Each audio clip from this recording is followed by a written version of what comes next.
ওরে হ্যাঁ কি খাচ্ছি? বাদাম বাদাম কাঁচা বাদাম। বিছানা বাদাম এটা কাঁচা বাদাম দাদা। কাঁচা বাদামটা খেলে তো গোড়া এটা হাই, আমি চলে এসেছি একটা নিউ ভ্লগ নিয়ে। ঘড়িতে বাজছিল তখন 3:10।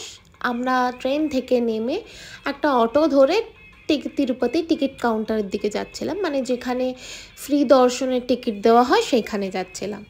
তো welcome to my channel a girl in the new city. আচ্ছা, ছোট্ট করে বলে রাখি, এই পুরো ভ্লগের হোস্ট কিন্তু আমি নই, আমি শুধু ভয়েস ওভার দিচ্ছি। বাকি পুরো ভিডিওটা ক্যাপচার করেছে আমার কর্তামশাই।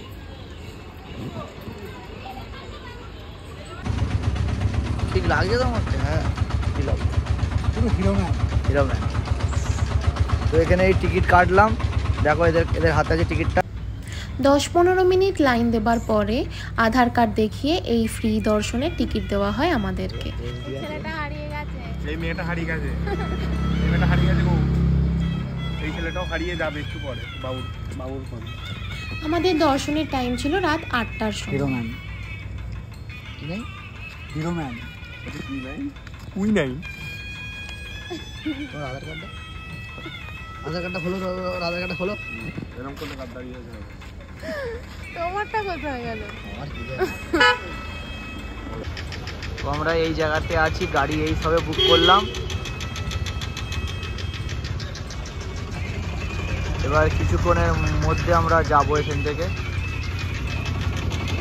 এসব দাদারা বসে আছে, একজন ফটো তুলছে, একজন সবাই ফোন ঘাঁটছে, ইনি চিন্তা করছেন। এই গাড়িটা করে বেরোচ্ছি আমরা। क्या बोले भैया? फोटो निकालना गए तो हाँ। सुबह जाना, सुबह गए तो फॉग रहता अच्छा। हाँ पहाड़ हाँ को, हाँ हाँ बड़े बड़े झाड़ा है, फोटो निकालना अच्छा लगता है। তুই যা করছিস অন করে রেখেছো, এরা কি বলবো? প্রথম যেন ভিডিও করছি, কি বলি বলো তো? প্রথম যেটা ভিডিও সামনে বাবাদা, তুমি বসবে সামনে, সামনে বাবাদা বসে পড়ো। এই আমরা যাচ্ছি। এই গাড়িটা বুকিং করা হয় তিরুপতি ওঠার জন্য। প্রথমে প্ল্যান ছিল যে আমরা হেঁটে উঠব, কিন্তু সেটা আর সম্ভব হয়ে ওঠেনি, যেহেতু আমাদের তিরুপতি ছাড়াও আরও 2-4 জায়গায় ঘোরার ছিল, সেই কারণে। ওই যে পাহাড়ের চূড়ায় দেখা যাচ্ছে, ওইখানেই যাব আমরা। ওটি হলো তিরুপতি বালাজি মন্দির। ভগবান বিষ্ণুর আরেক রূপ শ্রী ভেঙ্কটেশ্বরকে উৎসর্গ করে তৈরি করা হয়েছে এই হিন্দু মন্দিরটি। পুরাণ মতে কলিযুগের নানান সমস্যা থেকে মানবজাতিকে রক্ষা করার জন্যই নাকি পৃথিবীতে আবির্ভূত হয়েছিল বিষ্ণুর এই অবতার। তাই এই স্থানটি কলিযুগ বৈকুণ্ঠ নামেও পরিচিত। এই হলো মন্দিরের গেট। তো ছবি তোলা হলো আমাদের, এই রোড ক্রস করে যাচ্ছি সবাই। চলো, রাস্তা পাহাড়ের এদিকে গা দিয়ে দেখতে পাচ্ছেন না ওই জন্য। হ্যাঁ, লাইটটা একটু ফ্ল্যাশটা মেরে দিলাম, তাই তো? তো আপনি প্রথমবার আসছেন? বলো, প্রথমবার? Second time. তো ভালো লাগছে তো? তো বাবাইদা, তোমার প্রথমবার না সেকেন্ড টাইম? তো হাত দেখাচ্ছ, তোমাকে হাত দেখাতে কেউ বলে তুমি হাত দেখাচ্ছ? এটা অবশ্যই ছাড়বো, এই যে বললে এটাই ছাড়বো। তো মাস্টার, তোমার প্রথমবার, তো কেমন লাগছে? এটা ওটার ইচ্ছা ছিল, তো আমাদের কষ্ট হবে বলে হাঁটা গেল। চলে এসেছি, ছোট ছোট সব বাড়ি দেখা যাচ্ছে।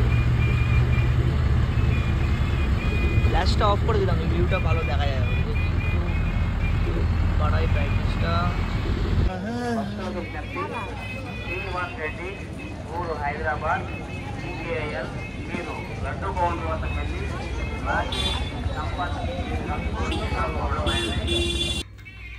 মাঝখানে আর কোনো ক্লিপ নেওয়া সম্ভব হয়ে ওঠেনি। সারা রাত কারোর একটুও ঘুম হয়নি, তাই সবারই শরীর একটু টায়ার্ড ছিল। সেই কারণে আগে রুম অ্যারেঞ্জ করে সেখানে রেস্ট নিয়ে বেশ কয়েক ঘন্টা তারপর আমরা বের হই আরও বাকি মন্দিরগুলো ঘুরবো বলে। বালাজি ছাড়াও এখানে বেশ কয়েকটি মন্দির আছে, তো সেইগুলোই দেখাবো এবার।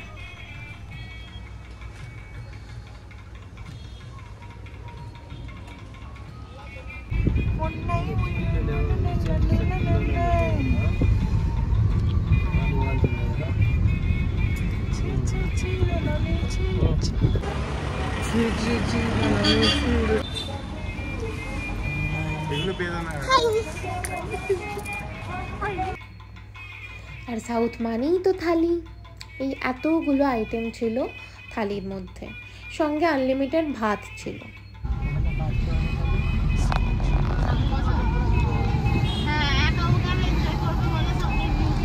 বেশি বকবো না, চুপ করে ধরো।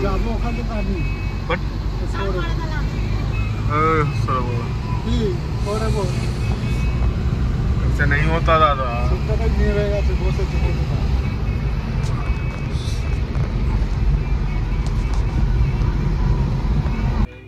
আচ্ছা, এখন যে মন্দিরটি দেখাবো সেটির নাম হলো শ্রীবাড়ি পাডালু। এই শব্দটির অর্থ হলো ভগবান ভেঙ্কটেশ্বরের পা। নারায়ণদ্রি পর্বতমালার চূড়ায় অবস্থিত শ্রীবাড়ি পাডালু হলো তিরুমালার গুরুত্বপূর্ণ তীর্থস্থান। বিশ্বাস করা হয় যে বৈকুণ্ঠ থেকে নেমে আসার সময় ভগবান নারায়ণ এখানেই প্রথম পা রেখেছিলেন। আর এই দেখুন নারায়ণের চরণ। এইখানে আমরা কিছুক্ষণ কেত মেরে ছবি তুলে রওনা দিই অন্য এক জায়গার উদ্দেশ্যে। এই জায়গাটির নাম হলো শিলাথোরনাম। তিরুমালা পাহাড়ের উত্তর দিকে এটি অবস্থিত।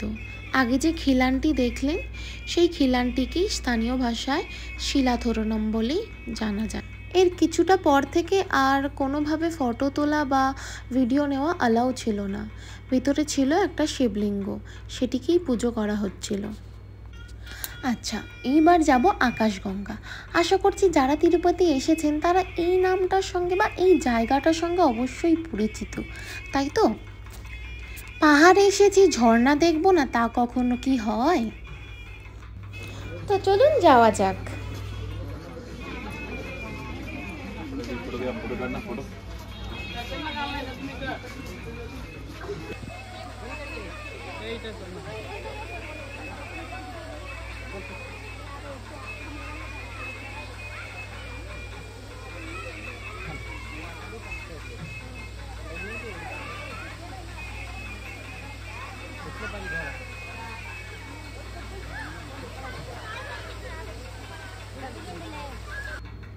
তিরুপতির ভেঙ্কটেশ্বর মন্দিরের কাছে অবস্থিত এটি হলো একটি পবিত্র জলপ্রপাত আকাশগঙ্গা। এই জলপ্রপাতের জল প্রতিদিনের পুজো এবং অন্যান্য মন্দিরের সেবায় ব্যবহৃত করা হয়। আর ইনি ছিলেন সেই দিনের শো স্টপার। এইরকম কাঠবেড়ালি কখনো দেখেছেন আপনারা? যদি দেখে থাকেন একটু কমেন্ট করুন তো দেখি। আমি তো এই প্রথম দেখলাম এই এত বড় কাঠবেড়ালি, আবার এই রঙের। এইবার চললাম পাপ বিনাশম থীর্থম। এটি শ্রীবাড়ি মন্দির থেকে উত্তর দিকে অবস্থিত। এই মন্দিরটিতে একটি জলপ্রপাত এবং একটি পুষ্করিণী অর্থাৎ পুকুর রয়েছে। কথিত আছে শ্রী ভেঙ্কটেশ্বর স্বামী স্বয়ং এই পুষ্করিণীতে স্নান করেছিলেন। ভক্তদের বিশ্বাস এই তীর্থ শ্রীবাড়ির পাদপদ্ম থেকে উৎপত্তি হয়েছে।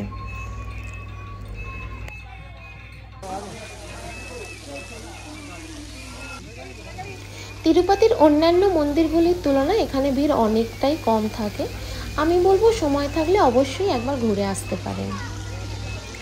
আরও অনেক মন্দির ছিল দেখার জন্য, কিন্তু আমাদের আর সময় হয়ে ওঠেনি। তখন বাজছিল প্রায় 4:30 5টা।